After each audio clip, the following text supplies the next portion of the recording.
Hi there, আসসালামু আলাইকুম, শর্বিজ here. So আপনারা যারা আমার প্রথম ভিডিওটা দেখেছিলেন, যেখানে আমি কথা বলেছিলাম যে অস্ট্রেলিয়া পড়াশোনা করতে আসতে চাইলে আসলে কত টাকা খরচ হয়, সেখানে আপনারা অনেক অনেক মানুষ কমেন্ট করেছিলেন এবং আমি চেষ্টা করেছি মোটামুটি সবাইকেই রিপ্লাই করার জন্য।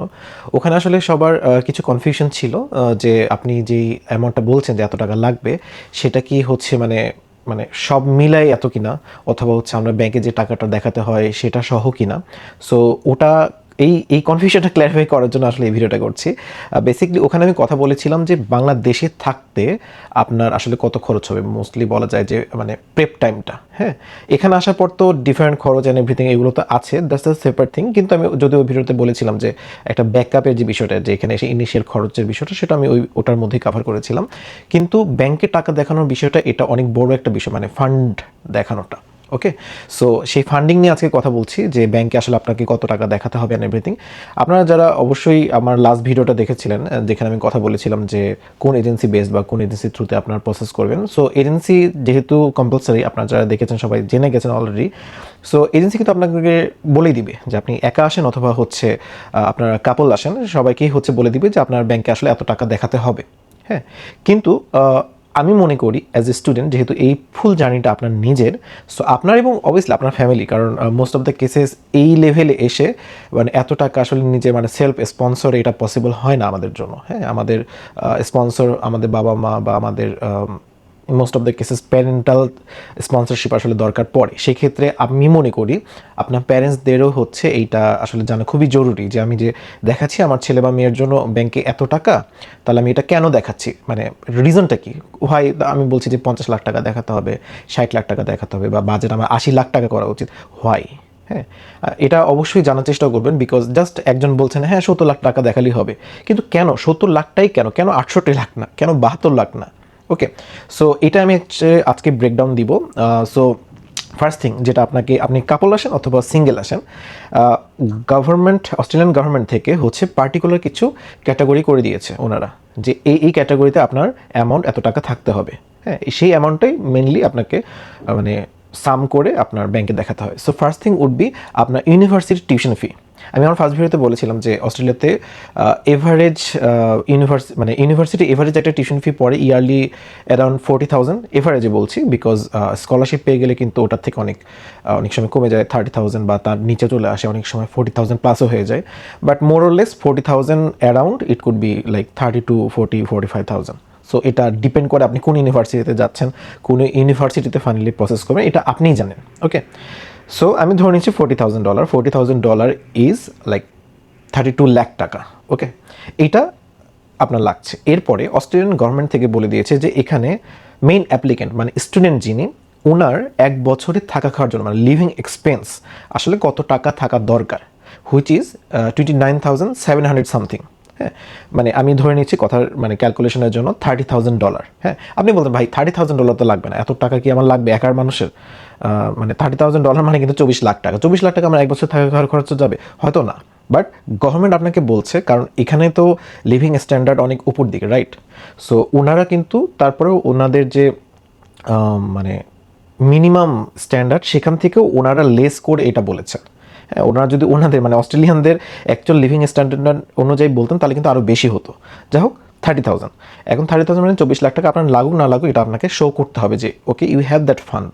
অর্থাৎ প্রথমে গেল 32 লাখ, যেটা অবভিয়াসলি কমতে পারে আপনার ইউনিভার্সিটি অনুযায়ী, এবং আপনার হচ্ছে এই living expense which is 24 lakh টাকা আমি যদি ধরি, তাহলে আমি যদি দুটা সাম করি, তাহলে হয়ে গেল কিন্তু মোটামুটি 56 লক্ষ টাকার মতন। ওকে, এখন 56 লক্ষ টাকার পরে যেটা বিষয় হবে আপনার, যে আপনার হেলথ ইন্স্যুরেন্স। হেলথ ইন্স্যুরেন্স কত? যদি আপনি সিঙ্গেল স্টুডেন্ট আসেন, তাহলে আপনার হেলথ ইন্স্যুরেন্স হবে মোটামুটি $1,500 মতন, হুইচ ইজ লাইক 1,20,000। তাহলে আপনার 56,000 ছিল, 57,000-এর মতন, 57 লক্ষর মতন হলো। এরপরে আপনার যেটা হয় যে আপনার ট্রাভেল কস্ট একটা থাকে। Travel cost will be like $2,500 মতন। $2,500 মানে কিন্তু মোটামুটি প্রায় আমি যদি 2 লাখ টাকার মতন ধরি, অর্থাৎ আমি যদি সব সাম আপ করি, মোটামুটি 59 থেকে 60 লাখ টাকার মতন হচ্ছে আপনি যদি সিঙ্গেল স্টুডেন্ট আসেন, তাহলে কিন্তু আপনার বাজেটে এরকম রাখা দরকার। তবে এখানে কিন্তু হচ্ছে অনেকের কোশ্চেন থাকতে পারে যে ভাই আমি তো হচ্ছে এজেন্সিতে কথা বলতে, আমাকে তো বলছে 50 লাখ টাকা থাকলেই হবে বা 52 লাখ দেখালেই হবে। সো দ্য থিং ইজ, এটা নির্ভর করে আসলে হচ্ছে ইউনিভার্সিটির টিউশন ফির উপরে আসলে অনেক কম বাড়া হয়ে যায়। বিকজ আমি কিন্তু মোটামুটি বেশি অ্যামাউন্ট, মানে মোটামুটি বলতে পারেন যে সর্বোচ্চ অ্যামাউন্ট ধরে আমি এটা ক্যালকুলেশনটা দেখালাম। সো এখানে $40,000 জায়গায় কারো যদি লাইক 28,000 বা $30,000 দিতে হয়, তাহলে কিন্তু এখানে 8 লাখ টাকা কমে মানে প্রায় 50 লাখের কাছে চলে আসলো, রাইট? সো বাট সবসময় চেষ্টা করবেন যে আমি যে হিসাবটা করলাম এটা কিন্তু হচ্ছে $1 ইকুয়াল টু লাইক 80 টাকা বাংলাদেশি হিসাব করে। এখন এটা কিন্তু অনেক সময় চেঞ্জ হয়, রাইট? সো অনেক সময় এটা বেড়ে লাইক 82-তেও যাইতে পারে, কমে চলে আসতে পারে। বাট আপনারা সবসময় চেষ্টা করবেন যে রাইট নাও যেহেতু আপনি প্রসেস যখন করছেন, এটা মোটামুটি কয়েক মাস সময় লাগে যায়, 3-4 মাস বা 6 মাস বা 7 মাস। কারণ ব্যাংকের যে ফান্ডটা এটা আসলে 6 মাস, 7 মাস, 8 মাস এখন ম্যাচুরিটি সবাই চাচ্ছে, রাইট? সো এতদিন যখন রাখবেন, আপনি তো জানেন না যে এতদিনের মধ্যে আসলে এই ডলার প্রাইসটা আরও বেড়ে যাচ্ছে কিনা। সো সবসময় চেষ্টা করবেন যে একটু বেশি অ্যামাউন্ট ধরে ক্যালকুলেট করতে। লাইক আমি যখন হচ্ছে প্রসেস করেছিলাম তখন মোটামুটি 77-78 চলছিল, বাট আমি সব হিসাব করেছিলাম 80 টাকা হিসাব করে, হ্যাঁ। সো বাট আলটিমেটলি আমার যেটা হয়েছে যে আমার টাইম চলে আসতে আসতে মোটামুটি 80 টাকার 79-80 টাকাতেই চলে আসছে, হ্যাঁ। সো এই জন্য আমি বলবো যে এখন আমি 80 হিসাবে আপনাদের করে দিলাম ক্যালকুলেশনটা। বাট আপনি যদি এখন রাইট নাও দেখেন যে অস্ট্রেলিয়ান ডলারের মূল্যটা হচ্ছে 80 টাকা ধরে, তাহলে আপনি 82 বা 83 ধরে যদি ক্যালকুলেট করেন উড বি গুড, হ্যাঁ। এই জন্য আপনার হচ্ছে দেখবেন যে রাইট নাও যে অ্যামাউন্টটা আছে, প্রাইসটা আছে ডলারের, এটা ক্যালকুলেট করে যত হয় লাইক 57 লাখ টাকা হচ্ছে সেফ হচ্ছে আপনি 60 লাখ টাকার একটা এফডিআর করেন, হ্যাঁ। ঠিক একইভাবে আমি যদি বলি যে এখন কাপল যারা আছেন তাদের কত লাগবে, কাপলের জন্য কিন্তু ঠিক একইভাবে টিউশন ফির জন্য যত আমি বললাম লাইক 40,000 ধরে 32 লাখ, এটা কাপলদের জন্য লাগবে। মানে স্টুডেন্ট তো একজনই হবে, স্টুডেন্টের লিভিং এক্সপেন্স, মানে আমি সিঙ্গেলদের জন্য যা যা বললাম সব কিছু একজন কাপলের মধ্যে যিনি মেইন অ্যাপ্লিকেন্ট বা স্টুডেন্ট তারও লাগবে। এখন সাথে যে ডিপেন্ডেন্ট যাচ্ছে সেটা হাজব্যান্ড হতে পারে, ওয়াইফ হতে পারে, তার জন্য এক্সট্রা কী কী লাগছে, তার জন্য এক্সট্রা লাগছে হচ্ছে তার travel cost which is another $2,500, মানে প্রায় 2 লাখ টাকা। তারপর হচ্ছে আপনার ওনার লিভিং এক্সপেন্স। এখন মেইন অ্যাপ্লিকেন্টের লিভিং এক্সপেন্স অস্ট্রেলিয়ান গভর্নমেন্ট থেকে যেরকম বলে দিয়েছে প্রায় $30,000 কাছাকাছি, ঠিক একইভাবে কিন্তু স্পাউসের জন্য বলে দিয়েছে প্রায় $10,500 মতন, হুইচ ইজ লাইক 8 লাখের একটু বেশি, হ্যাঁ। সো এখানে তাহলে বাড়লো কত, 2 লাখ, 8 লাখ, 10 লাখের একটু বেশি বাড়লো। কিন্তু এখানে একটা ক্যাচ আছে, আমরা কিন্তু হচ্ছে যখন সিঙ্গেল স্টুডেন্ট যাই তখন তার হেলথ ইন্স্যুরেন্স, এটা আমি অনেক বিস্তারিত কথা বলেছি আমার ফার্স্ট ভিডিওতে, বাট হেলথ ইন্স্যুরেন্স কিন্তু সিঙ্গেল স্টুডেন্টের জন্য লাগে হচ্ছে লাইক অনলি $1,500, হুইচ ইজ 1,20,000 টাকার মতন। কিন্তু যখন কাপল যায় তখন সেই ক্ষেত্রে কিন্তু প্রায় 10,000 প্লাস চলে যায় হেলথ ইন্স্যুরেন্স ফিটা, মানে সেখানে মানে 1,20,000 জায়গায় সেখানে আপনার প্রায় 8-9 লক্ষ টাকা লেগে যাবে, হ্যাঁ। সো আমি আগে যে হিসাবটা বললাম মোটামুটি 60 লক্ষ বলেছিলাম, 60 লক্ষ থেকে যদি আপনি এই মেইন অ্যাপ্লিকেন্টের হেলথ ইন্স্যুরেন্সটা বাদ দেন, আপনার প্রায় এরকম 59 লাখ বা 58 লাখে চলে আসে। এরপরে যেই কস্টগুলো বললাম, মানে স্পাউসের জন্য লিভিং এক্সপেন্স 8 লাখ টাকা, ট্রাভেল 2 লাখ টাকা, 10 লাখ, এবং আপনাদের দুজনের সম্মিলিত যে হেলথ ইন্স্যুরেন্স অ্যারাউন্ড 8-9 লাখ টাকা, মানে 18-19 লাখ টাকা। সো আপনি যদি হচ্ছে এখানে 57-58 লাখের সাথে আরও এরকম 18-19 লাখ টাকা অ্যাড করেন, তাহলে কিন্তু রাইট নাও চলে যাচ্ছে অ্যারাউন্ড লাইক 75 লাখ টাকার মতন, হ্যাঁ। সো 75 লাখ টাকার মতন যদি হয়, তাহলে আই উড সাজেস্ট যে আর 2-3 লাখ টাকা বাড়ায় বা 80 লক্ষ টাকার একটা এফডিআর করেন। লাইক আমি আমার কথা যদি বলি, আমি যেহেতু স্পাউস সহ এসেছি, আমার সময় যখন আমি ফুল ক্যালকুলেশন করেছিলাম তখন আমার এসেছিল অ্যারাউন্ড 68 লাখ টাকার মতন, হ্যাঁ। সো আমি যদি হচ্ছে লাইক 70 লাখ রাখতাম would be good enough for me. আমার এজেন্সি থেকেও বলেছিল যে 70 রাখলেই হয়ে যাবে, বাট তারপরে আমার এফডিআর চার ছিল অ্যারাউন্ড 80 লাখ টাকার কাছাকাছি। বিকজ আমি চিন্তা করেছিলাম যে প্রথম ক্যালকুলেশনটা ছিল কিন্তু একটা ইউনিভার্সিটি ওয়াইজ, কিন্তু আমি ভেবেছিলাম যে আমি আসলে অপশন রাখতে চাচ্ছি, হোয়াট ইফ পরবর্তীতে আমার মনে হয় যে না, আমি অন্য কোনো ইউনিভার্সিটিতে, এই ইউনিভার্সিটিতে আমি প্রোগ্রেস করবো না, অন্য কোনো ইউনিভার্সিটিতে প্রোগ্রেস করবো, তাহলে যদি সেখানে টিউশন ফি বেশি হয়, এই জন্য আমি একটু বেশি রেখে, তারপর 80 হয়তো বা দরকার ছিল না, আমি 72-73 রাখলে বা 75 রাখলেও গুড এনাফ ছিল, বাট আমি জাস্ট সেফটির জন্য রেখেছিলাম। So this is the reason আপনাদের কেন এফডিআর রাখতে হয় অ্যান্ড এভরিথিং।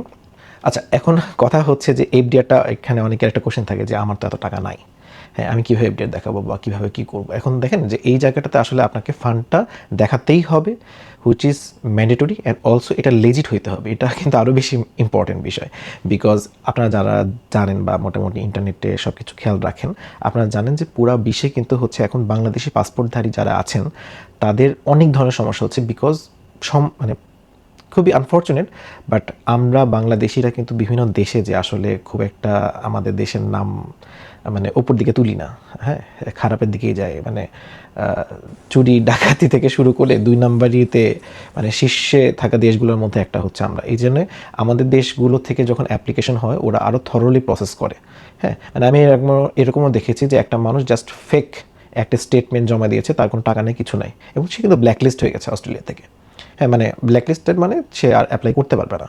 এবং তার একজনের পাসপোর্টে যদি হচ্ছে কোনো মানে ব্ল্যাকলিস্ট হয়ে যায়, তাহলে কিন্তু তার যে কোনো মানে ফার্স্ট ওয়ার্ল্ড কান্ট্রিতে মুভ করতে কিন্তু প্রবলেম হয়, রাইট? সো এই জিনিসটা খেয়াল রাখবেন। অলসো আপনারা সবসময় এজেন্সির সাথে কথা বলবেন যে আপনার যে ফান্ডটা দেখাতে হয় এটার প্রি রিকুইজিটগুলো কী কী, মানে কীভাবে আপনি ফান্ডগুলো রাখতে পারবেন, কীভাবে রাখতে পারবেন না। লাইক অনেকে চিন্তা করছেন যে আচ্ছা আমার তো ল্যান্ড আছে, আমার তো লাইক প্রপার্টি আছে, আমি সেল করে দিই, অথবা আমার বিজনেস থেকে এত টাকা আসে, বা এই জিনিসটা আপনার এজেন্সি আপনাকে হেল্প করবে যে কীভাবে আপনার ফান্ডটা রাখলে বেটার হবে, কোনো প্রবলেম হবে না, হ্যাঁ। সো এটা I am not the right person to suggest যে এইভাবে হবে কি না, ওভাবে হবে কি না। এটা সবসময় আমরা এজেন্সির সাথে কথা বলবেন, হ্যাঁ। কারণ এজেন্সি সবসময় আপডেটসগুলো পায় ফ্রম লাইক হাই কমিশন থেকে, বা অস্ট্রেলিয়ান এডুকেশন যে ইনস্টিটিউশনসগুলো আছে সেখান থেকে আপডেটসগুলো ওনারা সবসময় পান, এবং ওনারা জানেন যে কোনভাবে ফান্ডটা রাখলে অ্যাকসেপ্টেবল, কোনভাবে রাখলে অ্যাকসেপ্টেবল না। ওকে, সো আমার লাস্ট রিকমেন্ডেশন এটাই থাকবে যে মেক শিওর যে আপনারা এই ফান্ড যেগুলো রাখবেন এগুলো লেজিট ফান্ড, এগুলো কখনো কোনো মানে ভুয়া ডকুমেন্টেশন, ভুয়া ফান্ড এরকম কোনো কিছুর মধ্যে দিয়ে যাবেন না, তাহলে আপনার জন্যই ভালো। আরেকটা ডিসক্লেমার, বড় ডিসক্লেমার দিয়ে রাখতেছি, সেটা হচ্ছে যে টিউশন ফি কিন্তু আমাদের আগে পেমেন্ট করে দিতে হয়, রাইট? এবং টিউশন ফিটা আপনি পেমেন্ট করেন কোথায়? ইউনিভার্সিটিতে। অনেক ইউনিভার্সিটি আপনার ফান্ডটাও দেখতে চায় যে আপনার ফান্ড আছে কি না, কিন্তু ওনারা অত থরলি দেখে না হয়তো বা। কিন্তু যখন আপনি ভিসার জন্য অ্যাপ্লাই করবেন তখন কিন্তু হাই কমিশন থরলি দেখবে, হ্যাঁ। কারণ যেন ওনাদের জন্য অবভিয়াসলি ফেক একটা পার্সনকে আমি নিয়ে আসতেছি, তার মানে ওনারা এটা আসলে লাইক কান্ট্রি ওয়াইজ থ্রেট ওনাদের কাছে, হ্যাঁ। যেটা ইম্পর্টেন্ট জিনিস, আপনারা যখন ইউনিভার্সিটি টিউশন ফি ফার্স্ট সেমিস্টার দিয়ে ফেলবেন, অর্থাৎ প্রায় 12-15 লাখ টাকা দিয়ে ফেলবেন, এরপরে যদি আপনার ভিসা অ্যাপ্লিকেশনের পরে, যেটা ইউজুয়াল নিয়ম, যে ভিসা যদি আপনার রিজেক্ট হয় তাহলে আপনার সেই টিউশন ফি, তারপর হচ্ছে আপনার হেলথ ইন্স্যুরেন্স ফি, এগুলো আপনি রিফান্ড পাবেন একটা চার্জ কাটার পরে। কিন্তু যদি আপনি এরকম ফেক কোনো কিছু করেন, ইলিগাল কোনো কিছু করেন, ইলিগাল ডকুমেন্টস বা ফেক কোনো ডকুমেন্টস সাবমিট করেন, এবং সেই কারণে যদি রিজেক্ট হয়, তাহলে কিন্তু আপনি ওই টিউশন ফি, হেলথ ইন্স্যুরেন্সের টাকা ব্যাক পাবেন না। এবং এটা কিন্তু ওনাদের কন্ডিশনের লেখা থাকে। আমরা অনেক সময় যেটা হয় যে অনেক বড় টার্মস অ্যান্ড কন্ডিশনস আমরা পড়ি না, বাট আপনারা যদি পড়েন ওই জায়গায় কিন্তু এটা লেখা থাকে যে যদি এরকম কোনো ফ্রডুলেন্ট কিছু হয় তাহলে কিন্তু কোনো রিফান্ড পাবে না, হ্যাঁ। সো আপনি তাহলে কী হলো, যদি এটা করতে যেয়ে যদি আপনি রিজেক্ট হন, আপনার প্রায় কাপল গেলে লাইক 20 লক্ষ টাকার বেশি, আর সিঙ্গেল গেলে লাইক 15 লক্ষর আশেপাশে টাকা জাস্ট পানিতে যাবে, হ্যাঁ। So just be careful about it, and I hope এখন টু বি অনেস্ট অস্ট্রেলিয়ার আলহামদুলিল্লাহ ভিসা রেশিও খুবই ভালো চলতেছে এখনও। সো সবাই লেজিটভাবে আগান, এবং হচ্ছে হোপফুলি সবারই ভিসা গ্র্যান্ট হয়ে যাবে ইনশাল্লাহ। Okay, thank you so much for the support, and আপনারা যাদের কোনো কনফিউশন থাকে আমার ভিডিওতে কমেন্ট করবেন, আমি প্রত্যেকটা কমেন্টে রিপ্লাই করি। Thank you so much for the support, and next কোনো ভিডিওতে ভিন্ন কোনো টপিকে কথা হবে। ওকে, থ্যাংক ইউ, আল্লাহ হাফেজ।